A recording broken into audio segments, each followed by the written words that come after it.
Amigos, amigas, bienvenidos, bienvenidas a Cuestión de Enfoques. Soy Miguel Calix Martínez, estamos en ICN, una nueva conciencia.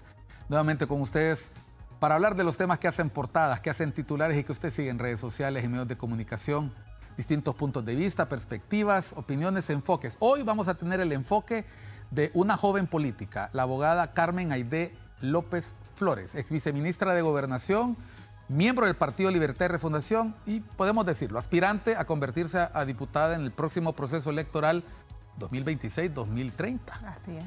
Bienvenida, abogada, a Cuestión de Enfoques. Gracias por acompañarnos. Muchas gracias a usted, Miguel, por la invitación. Siempre es muy provechoso juntarnos con personalidades que sabemos que tienen un buen enfoque respecto al análisis de la sociedad y en los que también podamos abordar en perspectiva joven, en perspectiva fresca, lo que son temas de realidad nacional. Bueno, vamos a hablar de distintos temas. Esta semana se conmemoran 15 años del golpe de Estado de 2009. Habrá una importante reunión del Foro de Sao Paulo, del Grupo de Puebla, pero también de la CELAC Social. Hemos visto bastante tuiteo, anuncios, mensajes en redes sociales por parte de miembros del Partido Libertad y Refundación y allegados políticos a este partido anunciando la actividad. ¿Qué representa para el Partido Libertad y Refundación poder conmemorar 15 años del golpe de Estado estando en el poder? Pues definitivamente representa, digamos, una representación de otra era política, tanto para el Partido Libertad y Refundación como para Honduras en general, ¿no? Nosotros y nosotras venimos pues enarbolando la bandera antigolpes, la bandera por la democracia, por la pluralidad y en concreto por la resistencia popular desde hace 15 años y lo veníamos haciendo en condiciones realmente adversas, ¿no?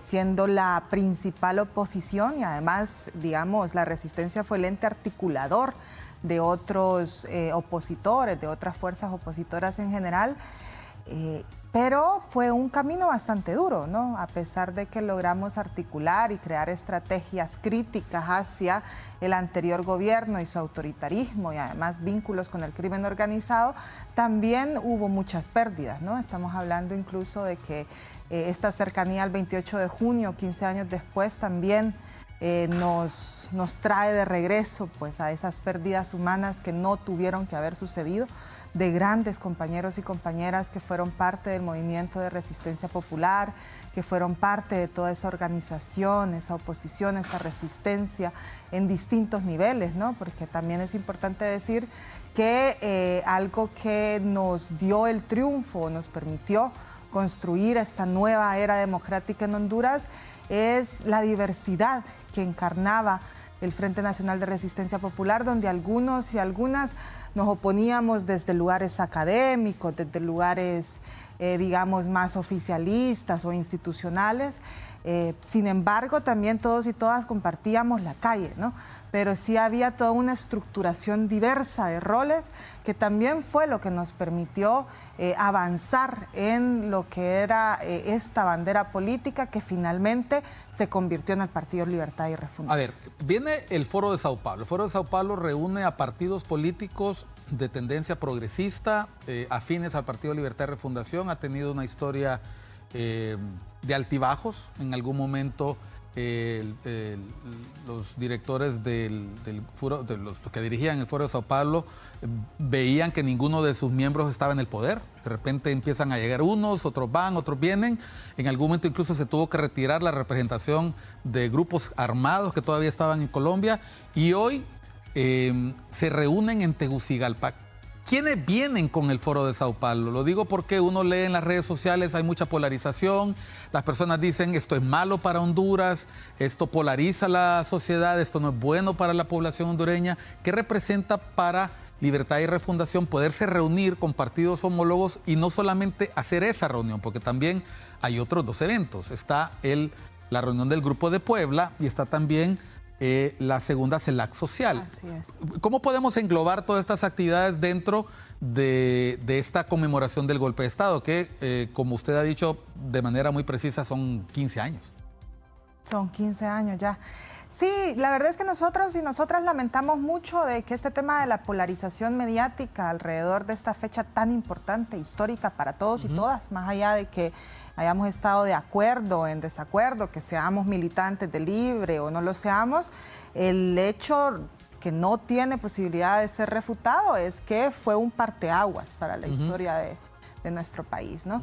Y en este caso decidimos conmemorarlo con esta serie de eventos internacionales porque otra de las cosas que nosotros nunca olvidamos y siempre destacamos es que también la posibilidad que tuvimos de revertir este golpe de Estado 15 años después a partir de vías democráticas también se debió mucho a nuestros vínculos internacionales y a cómo la solidaridad internacional nunca cesó y sobre todas las cosas más bien se vio muy posicionada justo en esos primeros días de golpe de Estado.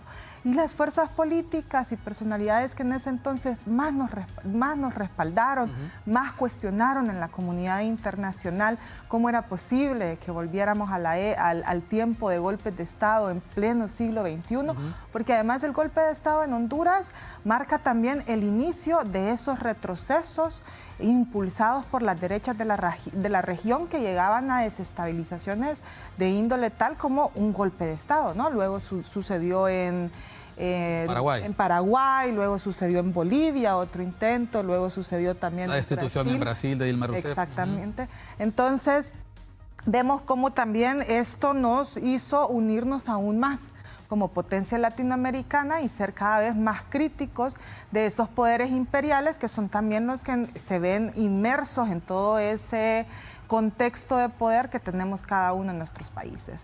Entonces, para nosotros fue crucial tener esa comunidad internacional que siempre nos acompañó. Entonces, esta celebración con CELAC Social, con el Foro de Sao Paulo, con el Grupo de Puebla, es una manera de agradecer también que siempre estuvieron presentes y que nunca quitaron los ojos de encima de Honduras y todo lo que estaba aconteciendo. En aquel entonces era un tema de denuncia permanente, de decirle a la comunidad internacional, mírenos, las cosas que están sucediendo acá no están bien. Inició con un golpe, pero se fue acrecentando con un gobierno cada vez más autoritario y luego con claros vínculos con el narcotráfico que hizo que retrocediera todo el tema de desarrollo del país, pero también la garantía de derechos de sus ciudadanos y ciudadanas. Eso fue en aquel entonces. Ahora es, mírenos, estamos reconstruyendo, estamos procurando, digamos, revertir día a día todas esas terribles consecuencias que se acumularon en 15 años y en 12 años específicamente de una narcodictadura. Entonces, es una manera también pues de ver de qué manera podemos también articular políticas, propuestas, visiones que vengan a fortalecer no solo a Honduras, sino a la región. Recordemos que una de las cosas también que más ha cambiado, digamos, la dinámica democrática a lo interno de nuestro país ha sido el liderazgo externo que ha tenido también la presidenta, siendo la presidenta del sistema centroamericano, pero también de la comunidad de estados latinoamericanos y del Caribe. Entonces podemos ver que es un tema recíproco. Las personas, las personalidades, las fuerzas políticas, movimientos sociales, organizaciones, que son las que se acumulan en CELAC Social, vienen a Honduras también porque quieren conocer cómo vamos con esta nueva etapa. Porque realmente el proceso de Honduras está siendo vanguardia a nivel regional de cómo reconstruir una democracia, de cómo vencer fuerzas conservadoras, fuerzas realmente autoritarias en un marco democrático también, ¿no? Entonces, la verdad es que a mí me da un gran pesar, digamos, de que todo se haya concentrado en el Foro de Sao Paulo, porque si bien es muy importante que vengan los coordinadores y personalidades del Foro de Sao Paulo, yo estoy muy ilusionada por todo lo que va a suceder en CELAC Social, por ejemplo, ¿no? Vamos a tener la presencia que cabe decir, tal como lo decías, que es el segundo CELAC Social en la historia, que ya han habido otros... ¿Dónde fue el primero? En Argentina. ¿Hace cuánto? El año pasado. Ah, el año pasado, recién. Se están haciendo anuales. Así es. Ahora, una pregunta, porque vemos el tuit, a mí me gustaría mostrar el tuit de la abogada Carmen Aidé. Dice, la segunda CELAC Social, es el último que mandamos, producción. La segunda CELAC Social se llevará a cabo el 27, 28 y 29 de junio en Tegucigalpa, organizada por las organizaciones sociales de Tegucigalpa. O sea, inicia hoy, de hecho, hoy jueves, hoy jueves, y aquí está la convocatoria. Este es un reposteo que hizo la abogada Carmen Aidé, y luego menciona en otro tuit: a 15 años de resistencia popular en Honduras, movimientos sociales y populares y organizaciones políticas de toda Latinoamérica, nos encontramos para proclamar golpes de Estado nunca más. ¿El riesgo de golpes de Estado en la región existe todavía o es un fantasma del pasado? Todavía se mantiene vigente. Bueno, Bolivia previo a este intento de golpe de Estado del día de ayer, ya se encontraba en toda una batalla por la preservación de la democracia, y lo recordamos, ¿no? Al mismo tiempo, pues en Brasil, justo después de que gana Lula, hay una desestabilización de una los seguidores de Bolsonaro. Entonces estamos viendo finalmente de que más que considerar que tenemos la dinámica de golpes de Estado ya en el pasado, hay un resurgimiento de estas formas de fuerza política a través de la concentración de los sectores más conservadores y de derecha de los países, ¿no? Y eso nos preocupa en sobremedida, ¿no? Porque yo creo que no hay problema con que nos aglutinemos en base a nuestra dirección ideológica. Yo creo que todos y todas tenemos el derecho, que también por eso me parece que finalmente el tema de satanizar el Foro de Sao Paulo se vuelve ridículo e irónico, cuando tenemos a todas esas personas que satanizan el tema del Foro de Sao Paulo aplaudiendo el Foro de Madrid, que es donde se aglutinan las fuerzas más conservadoras y fascistas en la actualidad, que ahora más bien, digamos, su nuevo gran líder es Milei. Y entonces, ¿por qué si estas personas, digamos, alaban estos otros espacios de articulación de la derecha, cuál es la satanización alrededor de que la izquierda y los sectores progresistas también tengan sus espacios de discusión, debate y articulación alrededor de los movimientos geopolíticos del continente? Ahora, en el Foro de Sao Paulo tenemos diversidad. Tenemos desde un partido socialista chileno, tenemos a Libertad y Refundación, tenemos a un Morena, pero tenemos también al Frente Sandinista, tenemos al Frente Farabundo Martí de Liberación Nacional, tenemos representación de Cuba, tenemos al Partido Socialista Unido de Venezuela, el PSV.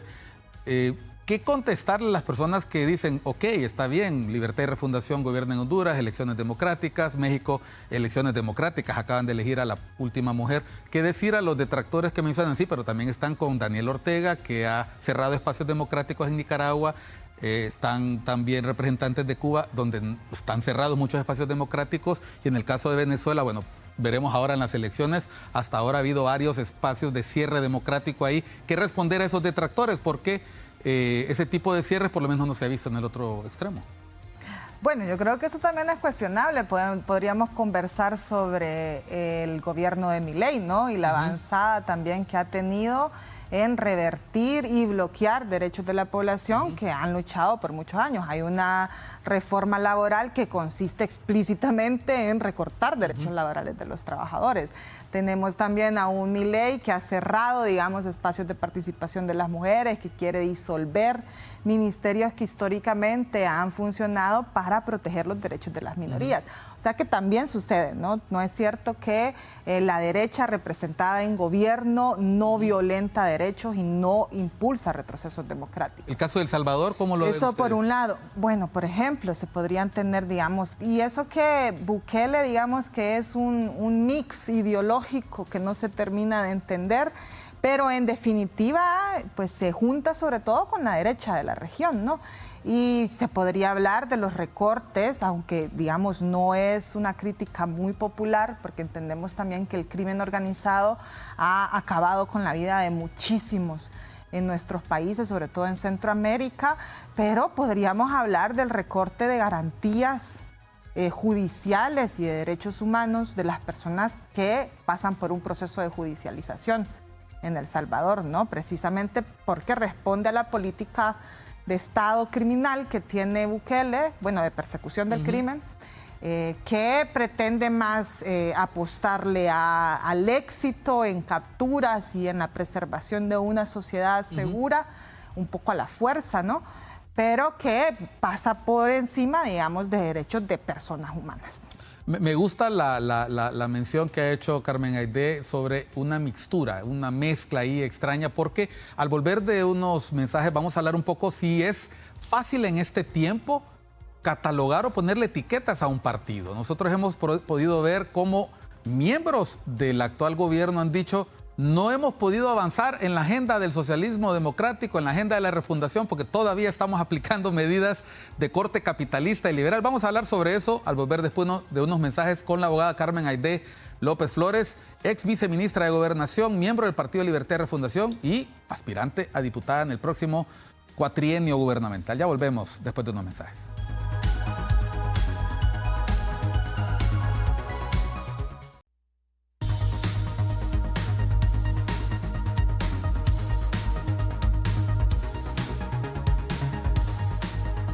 Continuamos en Cuestión de Enfoques, hoy con la abogada Carmen Aidé López Flores. Trato de equivocarme y no cambiar de orden los apellidos. Ex viceministra de Gobernación, miembro del Partido Libre y además aspirante desde ya a, en este caso sería precandidata a diputada, porque ustedes tienen que pasar primero por el proceso electoral primario y luego por por las elecciones generales. Por cierto, un detalle muy importante, quiero mostrarles este tuit del Foro de Madrid, porque la alusión que ha hecho la abogada Carmen Aidé. Más de 120 parlamentarios y cargos públicos de 11 países advierten sobre los verdaderos objetivos de la reunión del Foro de Sao Paulo en Honduras. Esto sería las antípodas del Foro de Sao Paulo que mencionaba la abogada. El FSP agita la mentira del golpe para justificar e intentar dotar de legitimidad internacional una nueva persecución contra los adversarios políticos del gobierno actual con el fin de garantizar su permanencia indefinida en el poder.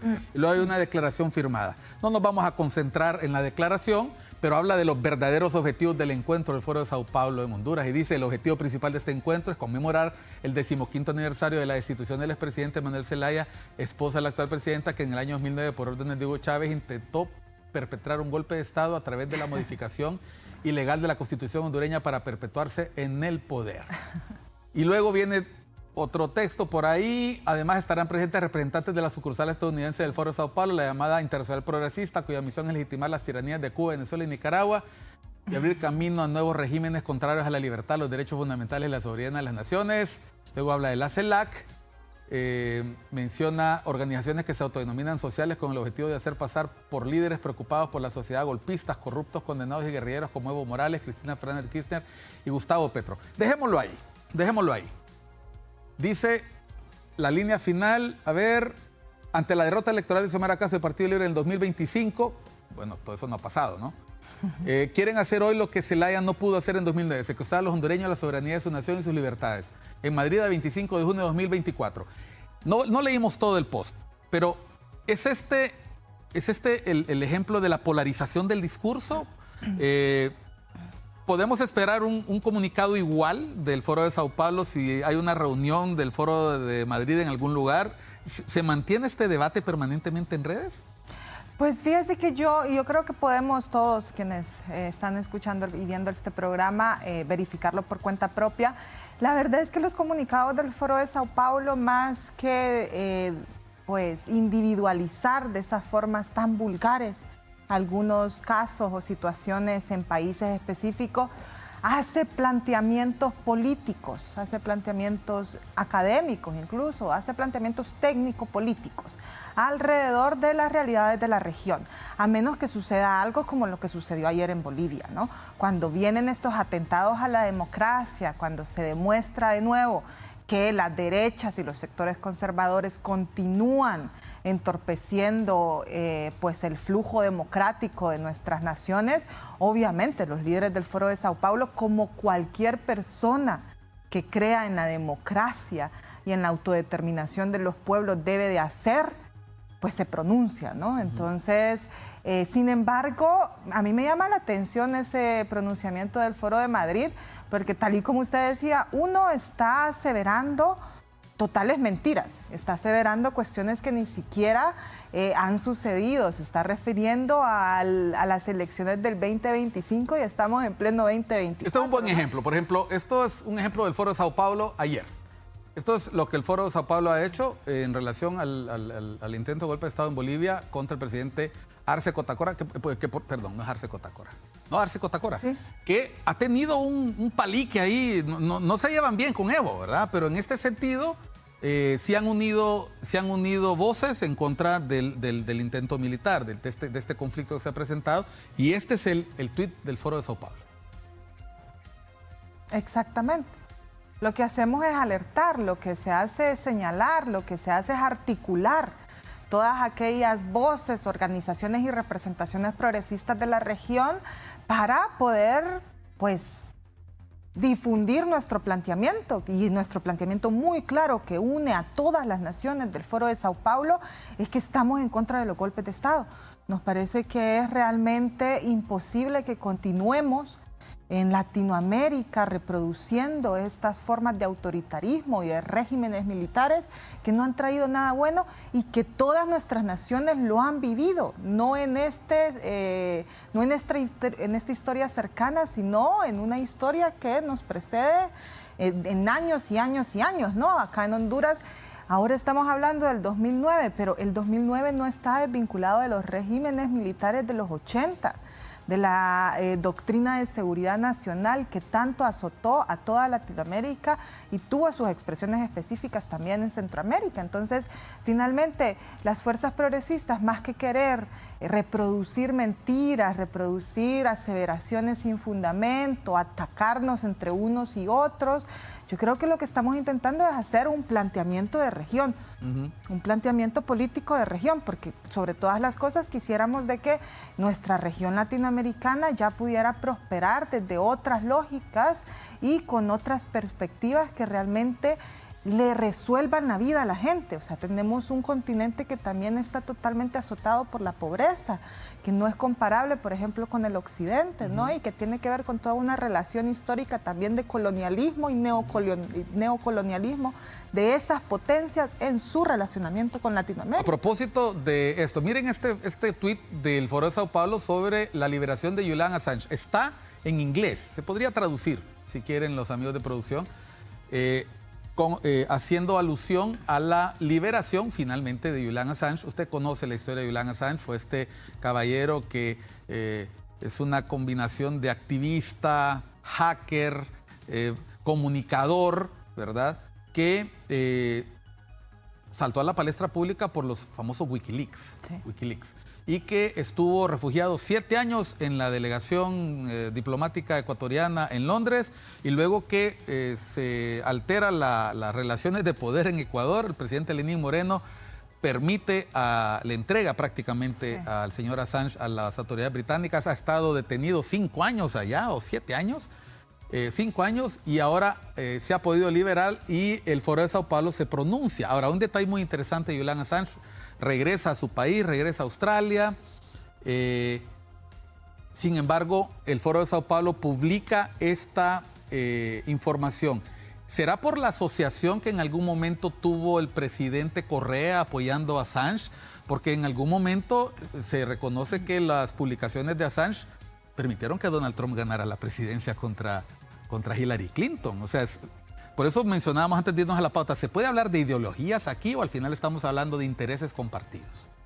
Yo creo que más que la relación personal o cercana del expresidente Correa con Assange, el Foro de Sao Paulo y las fuerzas progresistas de la región y a nivel mundial, de hecho, porque el caso de Assange pues, ha trascendido toda frontera internacional, es un tema de, pues eso, una inclinación hacia todos aquellos liderazgos que realmente luchan, y en este caso Assange ha luchado por la preservación de la verdad y también por el derecho de que las personas tengamos acceso a información verificada, acceso a pues información que también no está, digamos, disponible para todos y todas, que nos permita hacer lecturas sobre los mapas de poder que rodean a los distintos países y políticas que impulsan, sobre todo en Estados Unidos.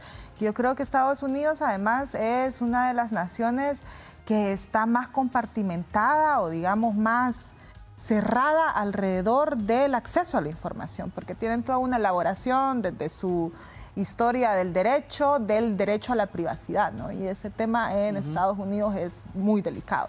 Pero que eso ha sido deformado al punto tal, pues, de que la población en realidad no tiene, además de que ya no tiene privacidad en sus datos, porque esa idea de la privacidad también es un derecho privilegiado, sobre todo para el Estado y no tanto para los ciudadanos y ciudadanas norteamericanas. ¿Te refieres al hecho de lo que la sociedad norteamericana considera secreto? Exacto. Y lo que no es secreto, que fue lo que Assange hizo? Publicó un montón de información de ataques militares, de la intervención de los Estados Unidos en las democracias y una serie de actos que por eso los Estados Unidos... Y la ultravigilancia que tienen sobre los ciudadanos y ciudadanas. Sin embargo, muy dispar a cómo compartimentan todas esas acciones políticas de los gobiernos y los estados. Que por cierto se considera ahora que a partir del caso de Assange, muy pocas personas se van a sentir tentadas a dar información a los medios de comunicación por temor a las consecuencias. Más bien nos desviamos un poquito porque quería ver cómo el Foro de Sao Paulo aborda un tema. Yo creo que en el caso de Assange no hay muchas diferencias entre lo que piensa el Foro de Madrid con el Foro de Sao Paulo, porque al final este planteamiento de la libertad sin mayores fronteras que enfrenta Assange es algo que le gusta a los ultralibertarios, a los libertarios. Me gustaría hablar un poquito más la agenda de la refundación. En el contexto del Foro de Sao Paulo, que Libertad y Refundación pueda mostrarle a todos estos partidos y gobiernos que colaboraron mientras el partido estaba en la oposición, que han estado colaborando ahora que el partido está en el poder, ¿qué oportunidad representa para hacer una autocrítica de los avances de la refundación? Porque estamos a 2 años y medio de gobierno. A esta altura el gobierno sabe en qué condiciones se encontró el Estado, sabe qué puede hacer y sabe qué le toca hacer dentro de año y medio para ganar las elecciones. ¿Cuál es el avance y retos de la refundación que una militante que ha sido funcionaria pública como Carmen Aidé puede contarle a los asistentes al Foro de Sao Paulo y a la CELAC Social 2? ¿Cuáles son los retos? ¿Cuál es el avance de la refundación? Pues en primer plano creo que va a ser un espacio bastante provechoso justo para poder proyectar hacia todos nuestros invitados y a nivel internacional lo que ha sido este proceso y cómo en esta nueva etapa los enemigos o las fuerzas contrarias siguen siendo las mismas, sin embargo ha cambiado toda la dinámica alrededor de cómo les enfrentamos, ¿no?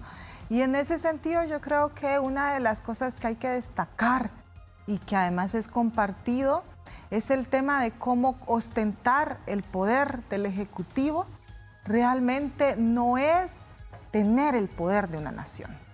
Que finalmente nuestras democracias están siendo construidas sobre todo alrededor de la primacía de un poder fáctico, que es el poder económico.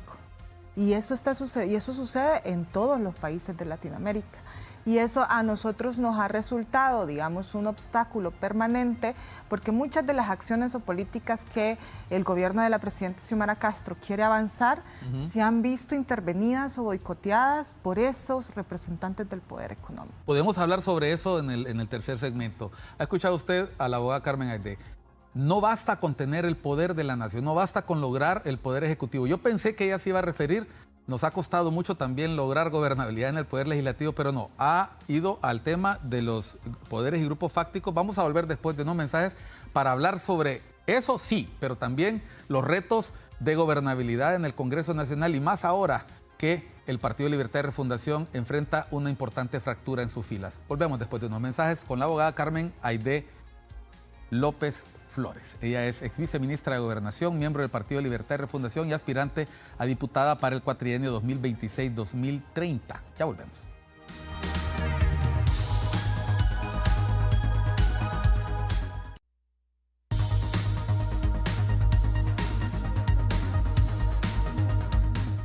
Continuamos en Cuestión de Enfoques. Estamos con la abogada Carmen Aidé López Flores, ex viceministra de Gobernación, miembro del Partido Libertad y Refundación, aspirante a... ¿Cómo es? Precandidata a diputada en el Partido Libertad y Refundación. Es que no podemos desligarnos de que ya prácticamente la campaña, aunque hay fechas para abordarlas e iniciar, pues la gente anda haciendo movimiento, se anda organizando y hemos visto, por ejemplo, en las cuentas de redes sociales de la abogada que ella está acompañando la campaña, pre-campaña, podríamos llamarla así, de la precandidata, la abogada Rixi Moncada. Antes de irnos a la pausa hablábamos de no basta tener el poder ejecutivo, no basta con ganar las elecciones. En la práctica se enfrentan dificultades porque hay que coexistir e incluso confrontar grupos de poder. Y eso se refleja, Miguel, porque antes de la pausa hablábamos del Ejecutivo, ¿no? Pero yo sí creo que eso se generaliza tanto en el Poder Ejecutivo como en el Poder Legislativo e incluso en el Poder Judicial. El problema es que nosotros venimos históricamente de gobiernos y de tendencias de gobierno en general que han sido muy permisivas alrededor del otorgamiento de privilegios hacia grupos de poder económico, no solo nacionales, sino también de índole transnacional.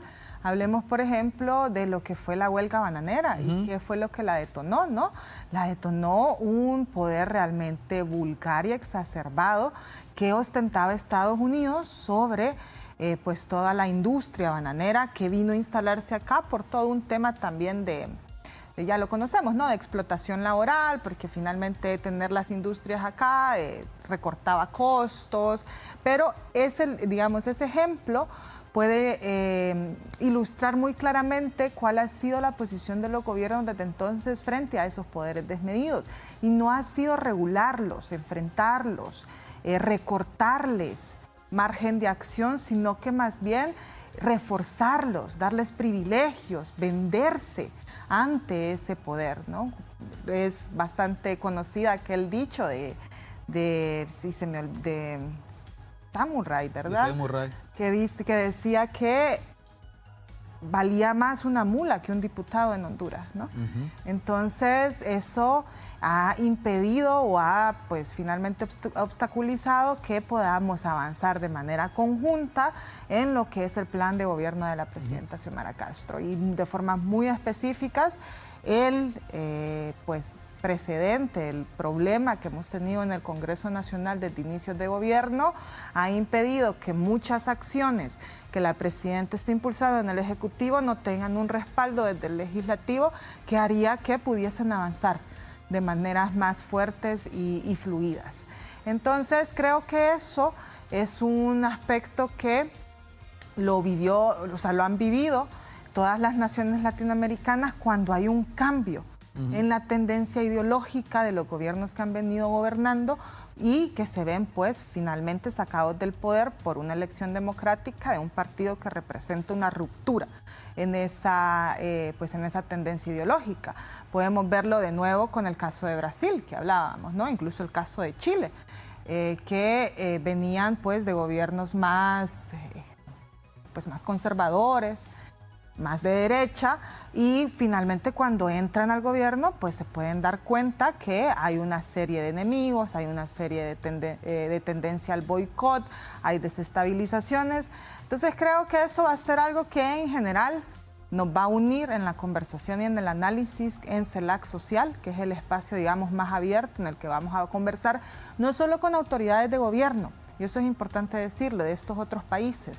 Las asistentes son también personas que he visto que vienen académicos. Organizaciones sociales, representación de la academia, vienen centrales de trabajadores, vienen sindicatos de todo el mundo. ¿De América Latina o también del mundo? Campesinos, no, de América Latina, sobre todo de América. De España sí vi que vienen algunos. Vienen algunos, pero predominantemente la convocatoria es de Latinoamérica porque es CELAC Social. ¿Quién paga los...? Ellos, ¿El Foro de Sao Paulo tiene sus propios recursos? No, CELAC Social está siendo sostenida. CELAC Social tiene su propia organización, por eso se realizó el año pasado en Buenos Aires. Ajá. Entonces hay un comité organizador que se conforma por Argentina, Brasil y, si no me equivoco, Chile. Entonces ellos son los que articulan todo el tema de gestión de fondos, de organización, de representatividad, alrededor de que en la sede que se determina estén todas esas fuerzas políticas, movimientos sociales y organizaciones. Estamos hablando de 3 días, estamos hablando de 3 días, ¿verdad? 27, 28 y 29. Así es.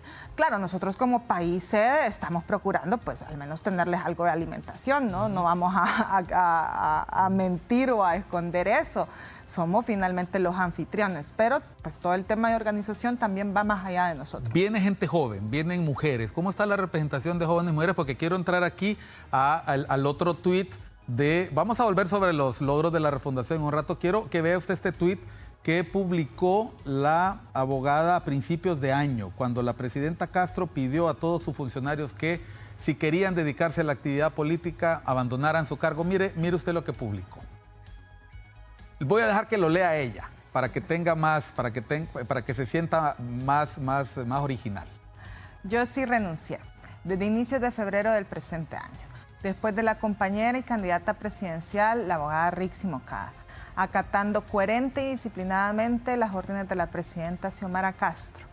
Háganse el favor de atacar con información actualizada y veraz. ¿Por qué ese último mensaje? Háganse el favor de atacar con... Porque ese es un mensaje a los haters, un mensaje a la gente que critica.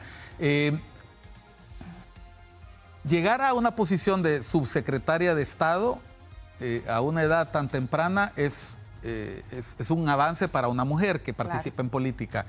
Pero el retiro...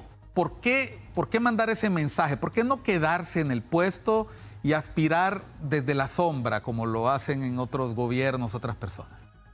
Sí, bueno, ese tuit de hecho se origina de pues toda una campaña dentro de redes sociales, pues más que campaña, una dinámica en redes sociales que ha consistido en el ataque permanente, en el desprestigio y lo terrible es de que estos perfiles que se articulan para atacar, para denigrar, para mentir, se esconden también en el anonimato de esos perfiles mismos, ¿no? Entonces ni siquiera son personas, digamos, que yo las puedo identificar de carne y hueso, que me están diciendo que soy esto o esto otro, sino que son perfiles que no tienen muchos seguidores, que no tienen fotografía, que la característica del bot. Del típico. bot, exactamente. No quería aseverarlo, pero definitivamente es un ejército de bots el que tienen activados. ¿De adentro del Libre o de afuera del Libre? Pues fíjese que yo lo que he identificado es que la mayoría de ellos reproducen el contenido del Partido Nacional.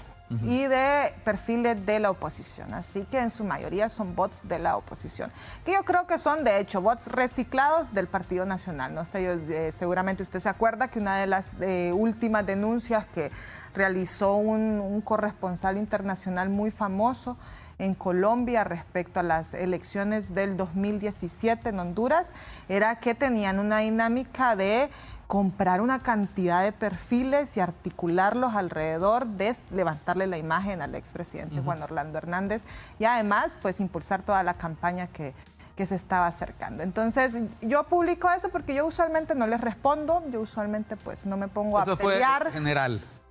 Pero estaban diciendo que no había renunciado.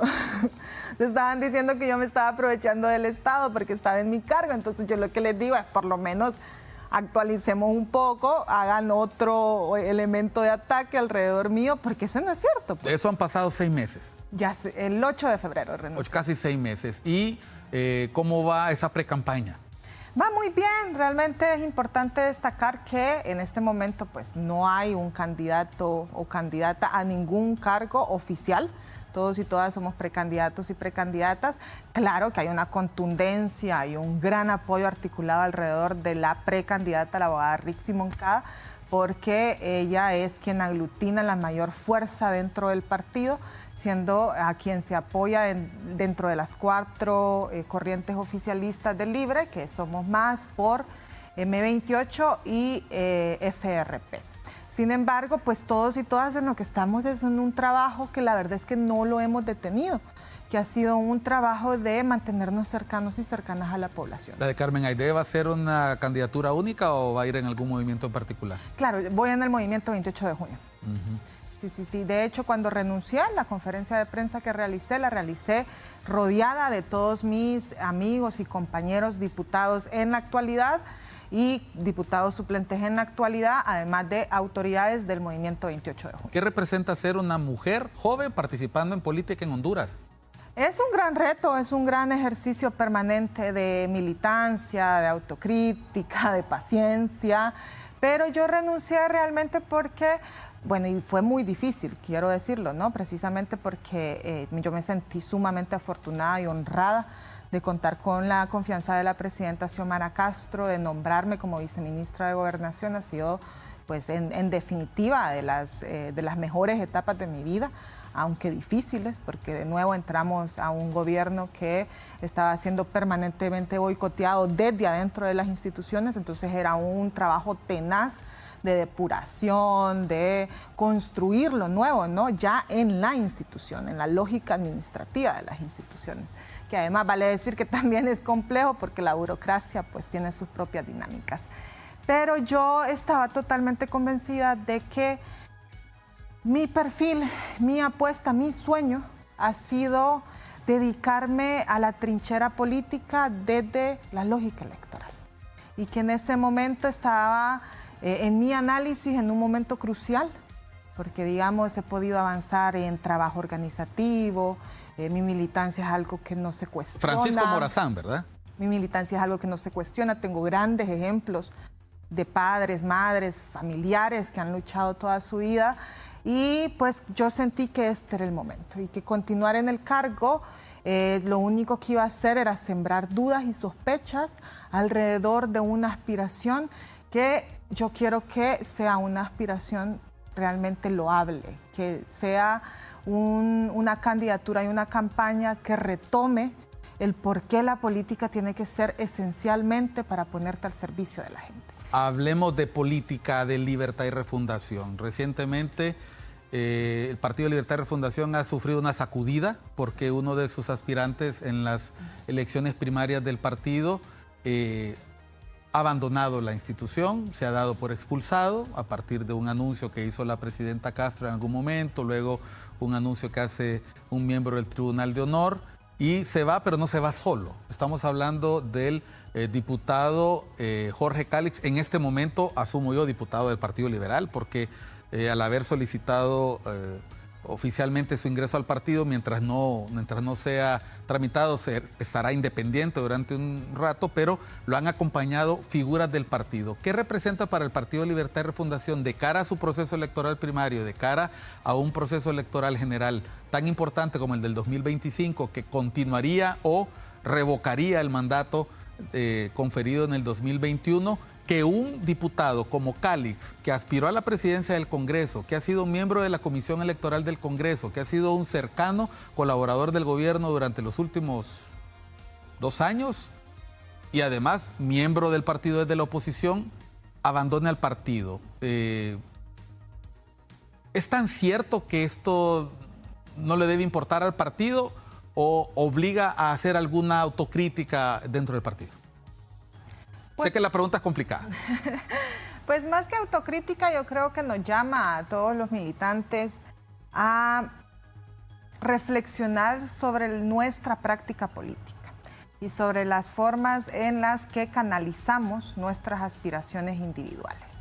Porque yo creo que todos y todas tenemos derecho a tener aspiraciones, pero estas se pueden deformar o no cumplir su propósito, y vuelvo a que la política, su propósito es generar bienestar para la población, brindar soluciones, y esto se puede ver deformado si tu aspiración política individual se basa en una oposición o en un, digamos, al final reniego de tu línea, dirección político-ideológica. Y entonces eso fue lo que empezó a pasar con Calix, ¿no? Calix, de hecho, fue un líder en algún momento del partido muy reconocido y muy querido, ¿no? Eso no se puede negar. Totalmente. Ahí están los votos, ahí están las imágenes, ahí están las menciones. Y podemos tener observaciones alrededor de, digamos, su coherencia y todo lo demás. El punto es que la gente lo quería. Pero también eso se vio totalmente disminuido después de lo sucedido en Bosques de Zambrano, ¿no?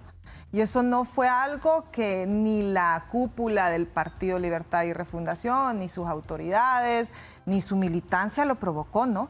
Eso fue una movida política gestada por él y pues respaldada sobre todo en términos de importancia por la en aquel entonces diputada en ejercicio Beatriz Valle.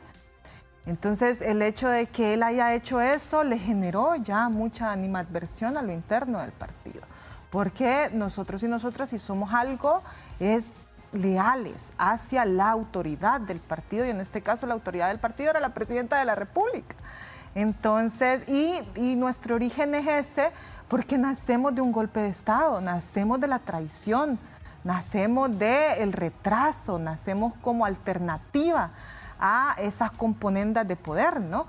Entonces, digamos, él inició su caída y ahora lo que pretende es darle vuelta a la realidad del asunto y decir que fue que el Partido Libertad y Refundación lo destruyó, o lo expulsó, o le coartó sus derechos políticos. Si nosotros en primer plano, a él no se le ha expulsado oficialmente, que esa es otra cosa que hay que reflexionar a lo interno del partido.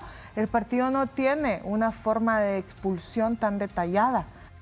Lo que existe es en nuestros estatutos, pues la posibilidad de que si se va a expulsar a alguien sea por propuesta en coordinación nacional. En el 2016, cuando algunos diputados del Partido Libertad y Refundación votan contra la línea partidaria en la elección de la Corte Suprema, 2 diputados son retirados de la bancada, pero para ese momento Libre, que había llegado con 37 diputados, termina ese cuatrienio con 30.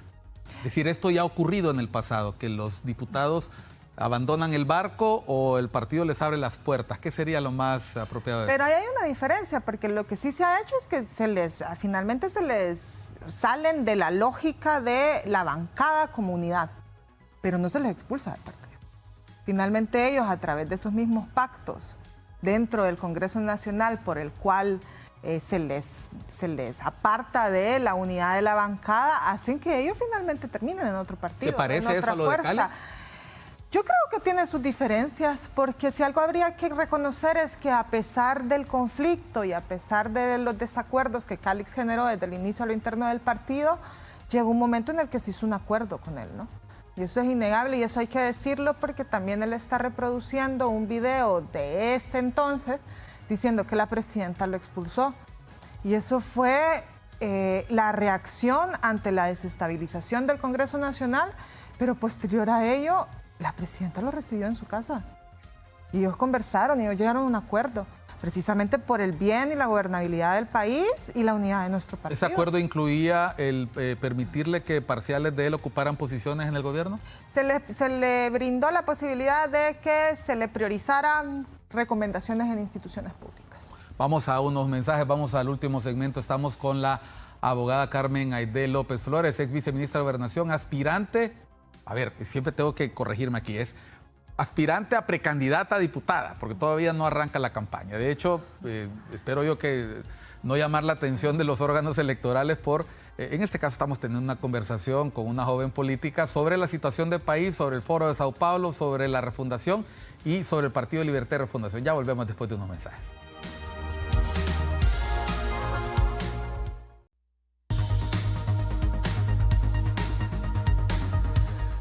Continuamos en Cuestión de Enfoques. Estamos con la abogada Carmen Aide López Flores, aspirante precandidata del Partido Libertad y Refundación por Francisco Morazán, miembro del Partido Libertad y Refundación y además ex viceministra de Gobernación. Antes de irnos a la pausa, hablábamos un poco sobre la situación del diputado Jorge Calix. Hoy ya podemos decir ex diputado de Libre. Y lo dijo él porque fue al Partido Liberal. Ahora, que se vayan diputados del Partido Libre a punto de iniciar el proceso electoral primario, ¿no le abre esto las puertas a otras figuras dentro del partido? ¿O también representa un problema porque el estilo de política en Honduras, al ser caudillesco, al seguir caciques, muchas personas se pueden ir detrás de estos líderes? ¿Qué reflexiones permite esto al interior de Libre en términos de militancia, votos? El Partido Libre se enfrenta a su primera elección primaria, donde la candidata no es Xiomara Castro. Así es. Pero es una compañera que ha sido también muy inclaudicable y que nadie puede dudar su capacidad, ya que también ha fungido en otros cargos públicos con anterioridad y lo ha hecho con todo el honor y la calidad posible. Yo creo que en términos de votos no hay mayor preocupación de parte del instituto político que yo represento, porque si algo ha sido muy claro en el partido desde el inicio es que la militancia voltea a ver a ciertos liderazgos a la hora de depositar su confianza y pues a la hora de decidir a quién seguir. Y ya hablábamos pues de cómo se fue deteriorando ese liderazgo de Jorge Cálix a lo interno del partido, y esto más bien lo que ha provocado, sí es mucha polémica, digamos, a lo interno del partido y externamente, porque los medios también lo instrumentalizan, pero también ha hecho de que la militancia, nuestros simpatizantes en distintas calidades, puedan observar lo importante que es seguir un proyecto y a los liderazgos que no se han disparado de esta forma. Galvaniza a la militancia, cierra filas la militancia. Totalmente. Alrededor de Rixi Moncada, alrededor del proyecto refundacional con la salida de Cálix. Totalmente, y lo hablábamos con unos compañeros. De hecho, las encuestas de popularidad que nosotros manejamos internamente se vieron, tuvieron un aumento realmente considerable cuando empezó Jorge Cálix a asumirse incluso ya como oposición del gobierno dentro del partido. O sea, antes de todo esto, porque Cálix desde antes lo que estaba haciendo era fungiendo un rol de oposición. O sea, usted leía los planteamientos, los tweets, las declaraciones que daba Jorge Cálix y eran de la misma índole y del mismo corte que cualquier Rachid, que cualquier Mario Díaz, que digamos son de esos que me acuerdo de Twitter, ¿no? Entonces, la población realmente, nuestra militancia realmente se vio totalmente asombrada al respecto, porque digamos, nosotros tenemos desaciertos, ¿verdad? Yo creo que eso es algo que ninguno pues debería de tener el problema de reconocerlo. Hay un contexto político y social que es complejo, que recibió la presidenta Xiomara Castro, y es complejo para ella como para su gabinete. Sin embargo, una cuestión que nosotros tenemos bien claro es que este proyecto, para que crezca y se consolide y las transformaciones puedan continuar y además acrecentarse, necesita de mucha disciplina y necesita de mucha coherencia, y que para ello tenemos que nosotros, cada quien, cumplir su rol desde el lugar que ha sido asignado, sin generar desestabilizaciones innecesarias e individualistas. Porque ese es el tema con Jorge, que a partir de una aspiración individual hacia la presidencia ha querido generar todo un estado de degradación a lo interno del partido.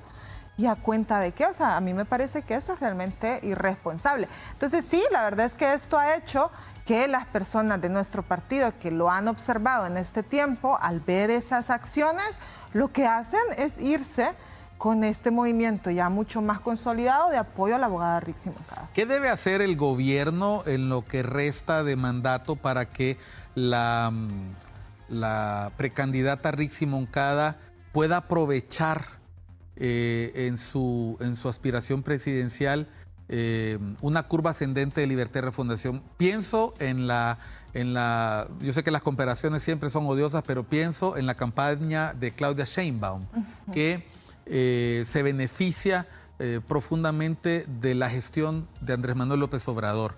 ¿Es eso lo que necesita Rixi Moncada? ¿Qué retos tendría que afrontar la refundación?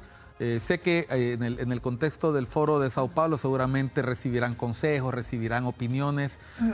¿Qué debería lograr el gobierno para que Rixi Moncada no tenga ninguna dificultad en las elecciones?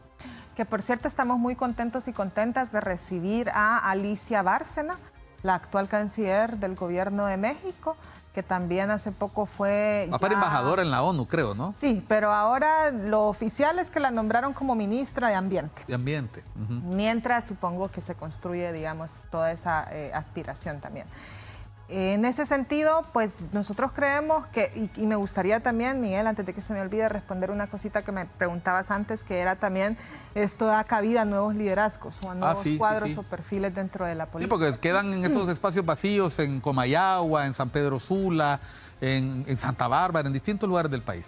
Y fíjate que más allá, digamos, de lo que ha sucedido con Jorge y cómo algunos de sus simpatizantes y diputados actuales ha decidido irse al Partido Liberal con él, el mismo partido ya se encuentra en un momento de crecimiento y de profesionalización de su organización interna, que ya ha estado en construcción de, pues por un lado, la tecnificación, la mayor profesionalización de sus perfiles o candidatos y candidatas, pero también ya ha entablado un trabajo importante alrededor de la apertura de espacios de participación de juventudes y nuevos liderazgos. Entonces, en definitiva, lo que pasó con Cali, digamos, solo va a venir a contribuir aún más en ese proceso de apertura, de crecimiento y sobre todo de refrescamiento de liderazgos y cuadros políticos al interno del partido. Pregunta Carmen Aide, voy a mostrar cómo hizo el Partido Liberal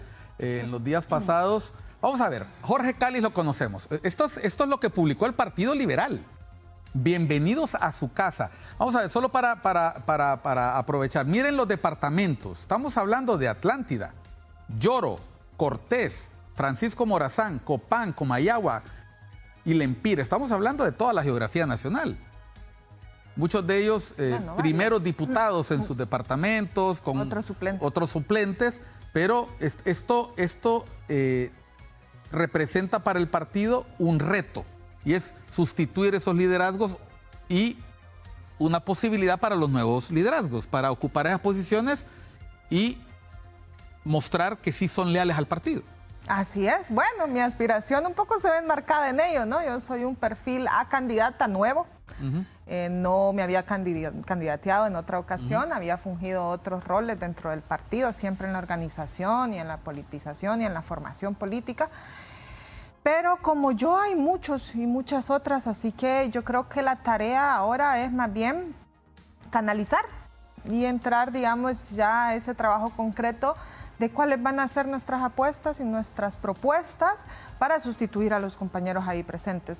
Es impresionante y a mí todavía me sigue dando bastante pesar observar, por ejemplo, ahí no hay una mujer y eso no es un tema pues únicamente de con quienes se junta Jorge Cáliz, sino que es un tema estructural en política, ¿no?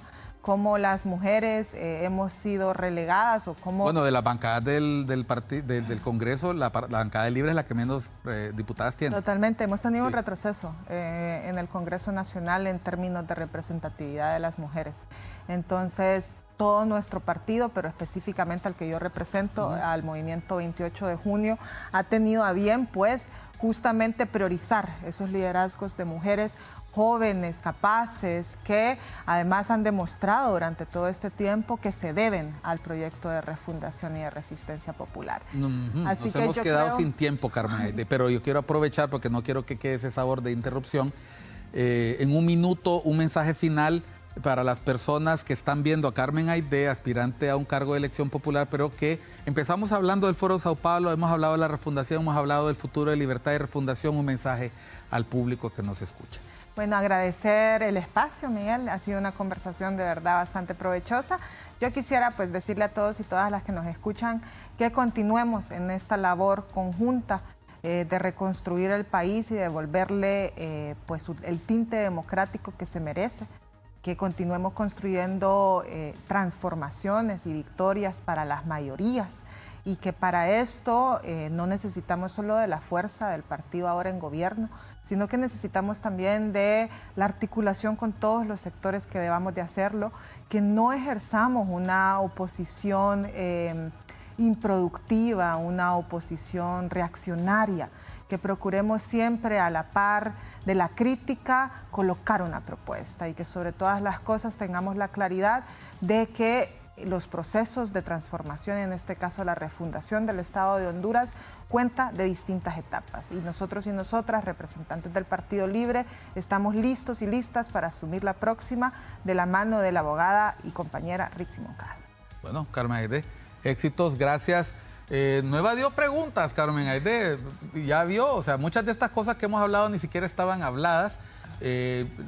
Estoy muy contento de haber tenido la oportunidad, hemos visto la trayectoria de la abogada Carmen Aide y le deseamos éxito como lo hacemos con cualquier joven político, con cualquier mujer que se enfrenta a la arena política, porque El país necesita renovación, el país necesita nuevos rostros y ya me imagino cómo va a estar esa participación en debates y en foros de televisión, porque se necesita eso.